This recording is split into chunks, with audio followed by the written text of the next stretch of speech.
salaamaaleykum mbokk Sénégal salaamaaleykum mbokk àdduna ñu ngi leen di nuyu di leen jaajëfal yéen seetaan seen info yu TV man soxna Oumy dafa maa ngi di présenté suñu émission lu jaaduwut comme ni ñu leen ko waxee woon rek ñu ngi ñëwoon fii tey ci suñu benn yaaboy yaaboy na nga def. maa ngi fi rek. yaaboy tur bi naka la. Daba Jaañ la.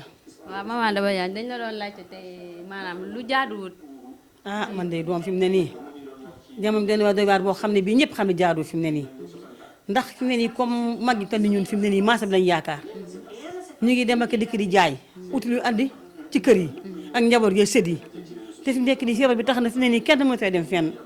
beneen naa 6 heures fay nañ tëj nañ marché ya xam nga loolu tam jaaxle na tam doy na waar loolu doom li xew léegi kay moom doy na waar trop waaye yëpp na xanaa feebar bi ko waral feebar bi nag yéen a fi yàlla su borom bi jëlee parce que Seydina Mohamed doom ñu ne gërëm leen sant nag dëgg yàlla jërë ngeen jëf seen télé bi yal na dem a dem ba doon télé yu bari waa kay doom jërë ngeen kon yaay booy ñu ngi lay jaajëfal waaw bu ko defee nag ñu fas yéene seet si soxna si naa def. maa ngi fi. noo tudd. man Gedd Mbow laa tudd. waaw soxna si dañoo ñëwoon tey di la laaj maanaam loo xam ci suñu émission lu jaaduwut ñu toll nii si réew mi. waaw maa ngi rafetlu bu baax question bi waaw réew mi moom wax dëgg yàlla fi mu toll nii moom li fi jaaduwut moom suñ ko bëggee wax dëgg yàlla fii la ñuy yendu parce que li fi jaaduwut bëri na problème yi bëri na wax dëgg yàlla injustice baa ngi fi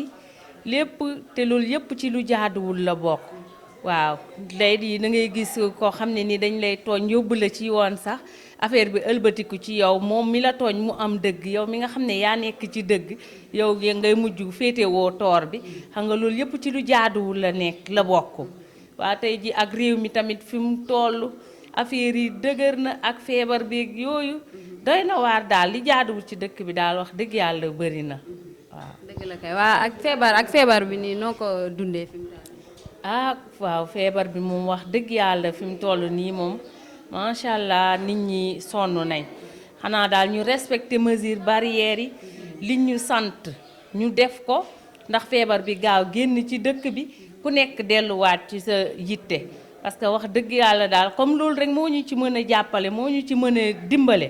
ñu fexe rek def li nga xam ne nii moom lañ ñu sant nga xam ne feebar bi dina gaaw jóge ci dëkk bi ba ku ci nekk delluwaat ci sa yitte parce que feebar bi wax dëgg yàlla laal na ñëpp la laal wax dëgg yàlla waaw nañ respecté mesures barrières yi rek su ko defee feebar bi gaaw génn ci dëkk bi waaw ku ne delluwaat ci sa yitte waaw loolu daal laa xam ci feebar. waa kay soxna si ñu ngi lay jaajëfal lu bëree bëri.